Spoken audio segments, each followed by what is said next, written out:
Hello student, dynamic शिक्षा group में आपका स्वागत है। तो आज हम बात करने वाले हैं क्लास 10th के रियल नंबर चैप्टर की। और ये चैप्टर का एक तरीके से इंट्रोडक्शन भी होगा और एक तरीके से पूरा चैप्टर कि क्या इस चैप्टर के अंदर है उस चीज़ को हम यहाँ पर डिस्कस करेंगे। रियल नंबर से पहले नंबर्स पे बात की जाएगी। What is numbers? तो नंबर्स जो जनरल हम लाइफ में यूज करते हैं बहुत सारी जगहों पे, या कैलकुलेशन के लिए जिनको यूज किया जाता है वो नंबर्स कहलाते हैं। तो नंबर्स के टाइप्स की बात करें तो हमें पता है नेचुरल नंबर भी एक नंबर है, और सिंपली जो नंबर्स होते हैं काउंटिंग नंबर्स भी इनको कहते हैं। 1 2 3 इस तरीके से जो नंबर्स हैं ये नेचुरल नंबर्स हैं। इसके बाद एक, अगर इस नंबर पे हम क्या करते हैं, जीरो का इंक्लूड करते हैं, 0 1 2 3, तो ये जो नंबर बन जाएगा ये फॉर्म हो जाएगा होल नंबर। ठीक है, तो ये नंबर जो बनने वाला है ये बनने वाला है होल नंबर। अब ये नेचुरल नंबर के बाद होल नंबर भी हमने देख लिया। अब अगर मैं इन नंबरों को एक नंबर लाइन में ड्रॉ करता हूँ, जैसे मैंने क्या किया, यहाँ पर मैंने 0 रख दिया, इधर मैंने 1 2 3, ये पॉजिटिव डायरेक्शन की ओर शो कर रहा है, मीन्स इधर को पॉजिटिव नंबर्स लिए जा रहे हैं। फिर इसी के जीरो के साथ हमने इधर साइड नेगेटिव नंबर्स इंक्लूड कर दिए, -1 -2 -3 और ऐसे। तो ये जो नंबर्स का कॉम्बिनेशन है ये कहलाता है इंटीजर्स। ठीक है, तो ये तो नंबर्स हो गए जिन्हें हम कहते हैं इंटीजर्स। अब इंटीजर्स के बाद ऐसे नंबर जो इनके बीच में भी हमें क्या हो जाए, अवेलेबल हो जाए। जैसे 0 1 के बीच में कोई एक नंबर है, अगर है तो हम उसे फाइंड कर सकते हैं। तो वैसे वो नंबर जैसे 1/2 हो गया, 1/3 भी एक नंबर है। तो ये सारे जो नंबर्स हैं ये रैशनल नंबर कहलाते हैं। सेम दैट रैशनल नंबर की डेफिनेशन क्या होती है, ऐसे नंबर्स जो p/q के फॉर्म में लिखे जा सकते हैं। p/q एक तरीके का फ्रैक्शन हो जाता है जहाँ पर q नॉट इक्वल टू 0 रहेगा। तो इसको हम 2 भी लिख सकते हैं, क्योंकि 2/1 भी क्या होता है, रैशनल नंबर होता है। माइनस के टर्म में भी आ सकता है, तो ये भी क्या है, एक रैशनल नंबर है। तो रैशनल नंबर ऐसा कोई भी नंबर जो फ्रैक्शन के फॉर्म में लिखा जाए वो रैशनल नंबर हो जाता है। अब इसके बाद इरेशनल नंबर की बात करते हैं। ठीक है, तो इरेशनल नंबर क्या होते हैं? कुछ नंबर्स ऐसे होते हैं जो p/q के फॉर्म में नहीं रिटर्न कर सकते। जैसे वो नंबर्स कंप्लीटली ना डिवाइड होते और जो उनकी वैल्यू आती है वो भी एक कंप्लीट वैल्यू नहीं रहती है, मीन्स रिपीटिंग, और नंबर क्या रहेगा, चलता रहेगा, मीन्स कोई भी उसकी एक एंडिंग नहीं होगी। जैसे 1.414 है, इससे आगे भी ये नंबर चलता रहेगा। तो रूट वाले जो नंबर्स होते हैं, एग्जैक्टली हम इनको प्राइम नंबर्स के फॉर्म में अगर रिप्रेजेंट करें तो वो उनके जो रूट होंगे वो सब इरेशनल नंबर के फॉर्म होंगे। सेम दैट इसमें पाई भी आ जाता है, ई भी इसके अंदर इंक्लूड हो जाता है। तो ये सारे जो नंबर हैं ये इरेशनल नंबर के अंदर आते हैं। अब क्लास 10th में रैशनल नंबर और इरेशनल नंबर का तो कॉम्बिनेशन है ही, जो हमने 9th में भी पढ़ा हुआ था। यहाँ पर रियल नंबर का ज़्यादा डिस्कस है। तो अब रियल नंबर के अंदर अगर हम देखें तो क्या क्या सारी चीज़ें आ सकती हैं। तो सबसे पहले यहाँ पर हमें देखना होता है कि हम कैसे इन नंबरों को रिप्रेजेंट कर सकते हैं। तो यहाँ पर हम थोड़ा जो रैशनल नंबर है या जो रियल नंबर है उसको हम थोड़ा डिस्कस करते हैं। रियल नंबर के अंदर हमने देखा मेजरली रैशनल और इरेशनल, क्योंकि उससे पहले यही दो नंबर हैं। तो एक रैशनल नंबर आ गया और इधर एक इरेशनल नंबर आ गया। रैशनल नंबर में कोई भी जो नंबर्स हैं फ्रैक्शन के फॉर्म में, चाहे वो नेचुरल नंबर हों, चाहे इंटीजर्स हों, या होल नंबर्स हों, तो ये सब नंबर्स इसके अंदर इंक्लूड हो जाएंगे। ठीक है, तो ये रैशनल नंबर का फॉर्म हो गया। इसमें वो नंबर्स भी आते हैं जो कंप्लीट डिवाइड नहीं होते। जैसे अगर 1/3 की बात करूँ तो 1/3 क्या है, ये 0.3333 ऐसे रिपीट होता जाएगा। तो इन नंबर्स को हम कहते हैं नॉन टर्मिनेटिंग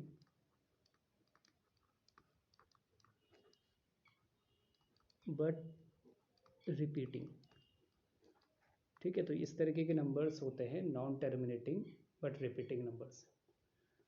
कुछ नंबर्स ऐसे होते हैं जो रिपीट नहीं होते और ना ही वो टर्मिनेट होते हैं। अभी टर्मिनेट का मीनिंग क्या है? टर्मिनेट का मतलब ये है कि वो एंड हो जाए कंप्लीटली, पॉइंट के बाद कुछ एक नंबर आने के बाद वो क्या हो जाए, कंप्लीटली डिवाइड हो जाए, तो ऐसे नंबर टर्मिनेटिंग होते हैं।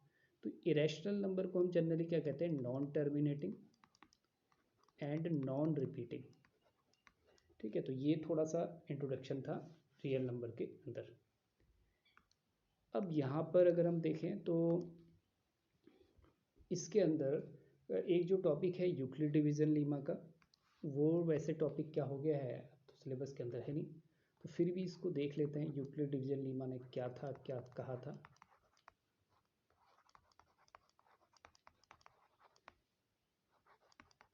यूक्लिड डिवीज़न एल्गोरिथम भी इसको हम कह सकते हैं। एल्गोरिथम हम ये कह सकते हैं कि जो चीज़ प्रूव्ड हो गई है और जिसके बाद फिर हम क्या कर सकते हैं, उसको एक्सप्लेन कर सकते हैं विद एग्जांपल्स। ठीक है, प्रूव्ड स्टेटमेंट के अंदर एल्गोरिथम आ जाएगा। तो यहाँ पर ऐसा है कि अगर हमने कोई दो नंबर कंसिडर कर दिए, let us consider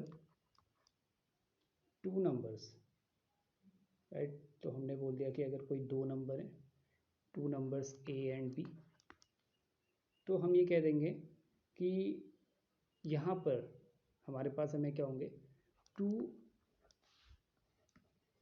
other unique numbers, जिसको हम क्या कह सकते हैं, सी और डी भी हमें क्या होंगे, मिलेंगे, ऐसा हम कह सकते हैं। ठीक है, तो या तो अगर हम सी डी के फॉर्म में लिखें तो ये कह सकते हैं, या हम इसको दूसरा रूप भी दे सकते हैं, इनको हम कह सकते हैं इंटीजर्स क्यू एंड आर। तो किस तरीके से लिखा जाता है, फिर कोई भी नंबर को अगर हम क्या कर रहे हैं, दो हम नंबर ले रहे हैं और उन नंबरों को हम यूक्लिड फॉर्म में लिखना चाह रहे हैं, तो वो कुछ इस तरीके का होगा, A equal to B Q plus R, जहाँ पर आर क्या है, ग्रेटर देन इक्वल टू 0 और लेस देन बी। ये सिंपल वही चीज़ है, dividend equal to divisor into quotient plus remainder. तो यही फॉर्म में यूक्लिड ने इस चीज़ को लिखा हुआ था। मतलब कि अगर हम किसी ए नंबर में बी से डिवाइड कर रहे हैं, कोई एक नंबर ए है उसमें हम बी से डिवाइड कर रहे हैं, क्यू कुछ कोसेंट है और आर एक रिमाइंडर है, तो हम नंबर को ऐसे ही तो लिख सकते हैं कि A equal to B Q plus R. जैसे अगर मैंने 25 को 6 से डिवाइड किया तो ये 6 4 जा 24 और रिमाइंडर इज़ 1। तो यहाँ पर जो रिमाइंडर 1 आया है, अब इस नंबर को ऐसे लिख सकते हैं 25 इक्वल टू 6 इंटू 4 प्लस 1। तो यही यूक्लिड का फॉर्म है और ये तब तक चलता रहेगा जब तक कि कंप्लीटली क्या ना हो जाए, डिवाइड ना हो जाए। मीन्स इस मेथड से हम क्या कर सकते हैं, एचसीएफ को फाइंड कर सकते हैं। अब इसके अंदर दूसरा जो टॉपिक आता है वो आता है fundamental theorem of arithmetics. The fundamental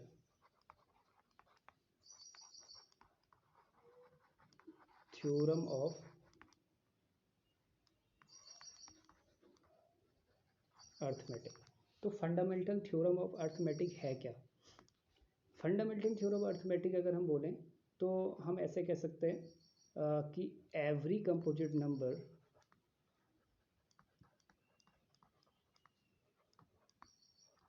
can be expressed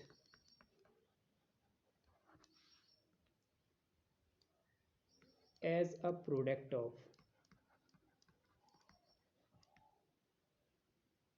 prime numbers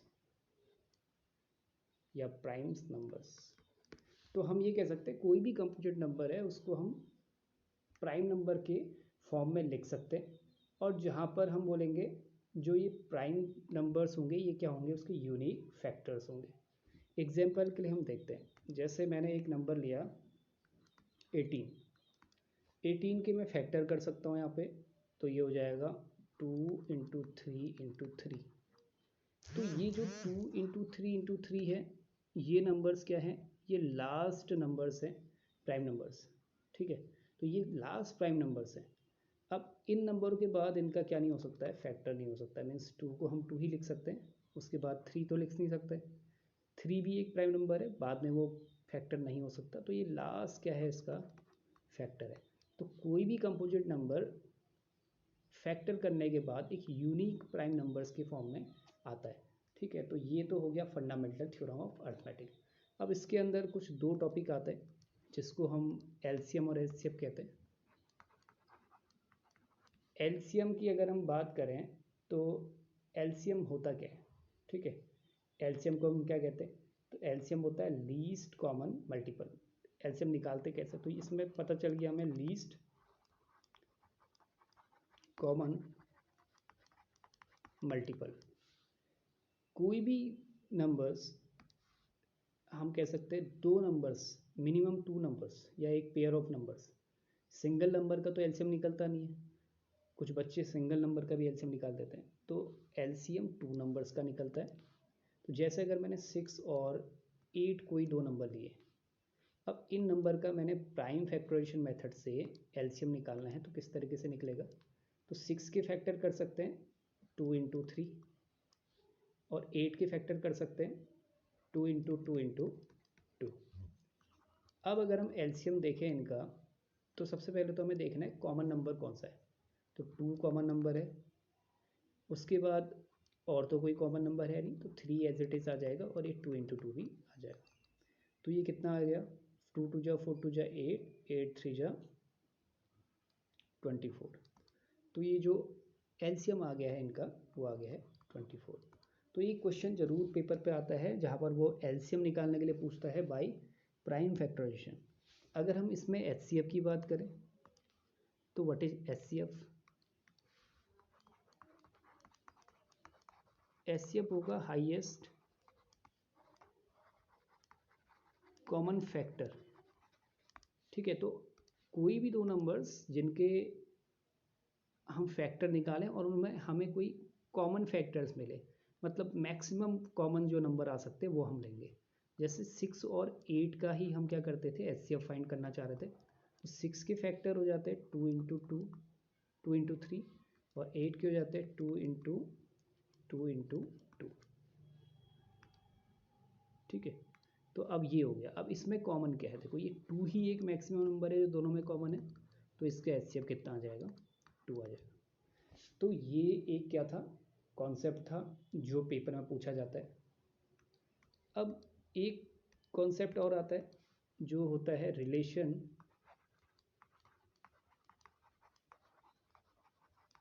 between HCF and LCM. अगर हमारे पास कोई दो नंबर्स हैं ए एंड बी और इनका कुछ एक एलसीएम है और एक एचसीएफ है, तो इनके बीच क्या रिलेशन होता है, तो रिलेशन कुछ ऐसा रहता है A × B is equal to LCM × HCF. ठीक है, तो ये फॉर्मूले से हम क्या कर सकते हैं, इस फॉर्मूले से हम कोई भी अगर हमें दो नंबर गिवन है और उनमें से उनका या एचसीएफ गिवन है या एलसीएम गिवन है, तो हम एक चीज़ फाइंड कर सकते हैं, या एलसीएम एचसीएफ गिवन है और एक नंबर गिवन है तो हम सेकंड नंबर फाइंड कर सकते हैं। तो ये हमारा क्या रहता है, इसका मेथड रहता है कि हम किस तरीके से इस चीज़ को देख सकते हैं। अब लास्ट जो एक टॉपिक इसमें रहता है इस रियल नंबर के चैप्टर में, वो रहता है revisiting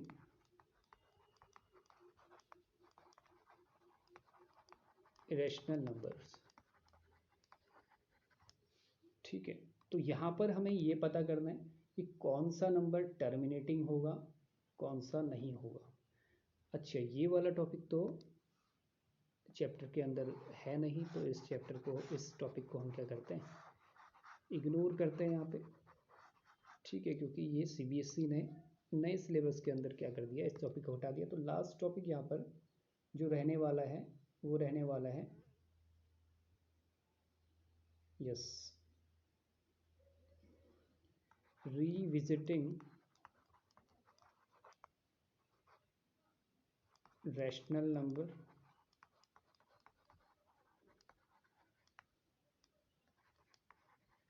and their decimal expansion। तो यहाँ पर एक चीज़ हमें पता करनी है और वो चीज़ पता होनी भी चाहिए कि अगर कोई एक रैशनल नंबर है और हमें चेक करना है कि वो नंबर टर्मिनेटिंग है या नॉन टर्मिनेटिंग है, ठीक है। तो अगर हमें ये चेक करना है कि वो नंबर टर्मिनेटिंग है नॉन टर्मिनेटिंग है, तो कैसे फाइंड करेंगे? तो अब इसको देखते हैं। हम ये भी कह सकते हैं, पहले इसमें हमें पता होना चाहिए व्हाट इज टर्मिनेटिंग और व्हाट इज नॉन टर्मिनेटिंग।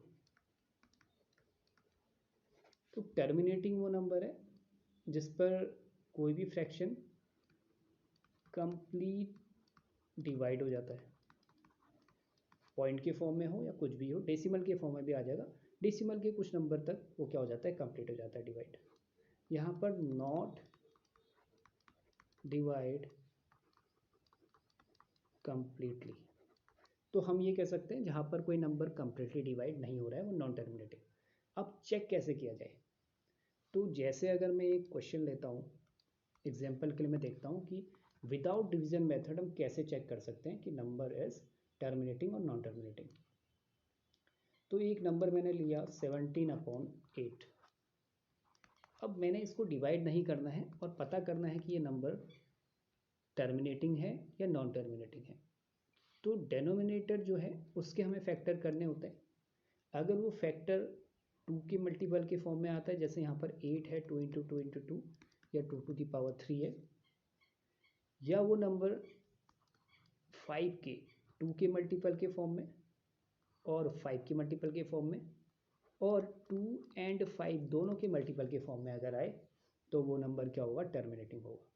अब इसका मीनिंग क्या है? देखो, अगर 2 और 5 किसी नंबर में आता है, 2 5 2 एंड 5, तो वो नंबर क्या करेगा, कंप्लीट डिवाइड के फॉर्म में आ जाएगा। 2 और 5 का तो हमें पता है ये 10 बनाता है, तो वैसे भी वो नंबर क्या होने वाला है, एक डेसिमल के बाद क्या हो सकता है, डिवाइड कंप्लीट हो सकता है। कैसे चेक करेंगे? देखो, यहाँ पर हमें पता चल गया 2⁻³ है, तो ये क्या हो गया, डायरेक्टली हम लिख सकते हैं इट इज टर्मिनेटिंग। दूसरा हम देखते हैं इसमें दूसरे एग्जांपल से। जैसे कोई एक नंबर है 13/125, तो 13 एक नंबर हो गया, 125 के हम फैक्टर निकाल लेते हैं। तो 125 के फैक्टर अगर हम निकालें तो 5 से करना पड़ेगा, 5 2 10, 5 5 25, तो ये 5 का क्यूब आ गया। तो ये भी एक क्या है, टर्मिनेटिंग नंबर है। सेम दैट जैसे 20/15 है, अब ये क्या टर्मिनेटिंग होगा, तो 15 के फैक्टर 5 इंटू 3 है, तो 3 एक एक्स्ट्रा नंबर है, तो ये क्या हो जाएगा, नॉन टर्मिनेटिंग। तो इस तरीके से इसको नॉन टर्मिनेटिंग लिख सकते हैं, ये टर्मिनेटिंग हो गया। तो ये जो रियल नंबर है इसका पूरा हमने कंक्लूजन देख लिया है कि रियल नंबर के अंदर क्या क्या टॉपिक हैं, किस तरीके से ये चैप्टर हमें देखना है, ठीक है। तो आई होप आपको ये चैप्टर अच्छा लगा हो, और अच्छा लगा तो लाइक कीजिए, शेयर कीजिए और सब्सक्राइब कीजिए। Thank you.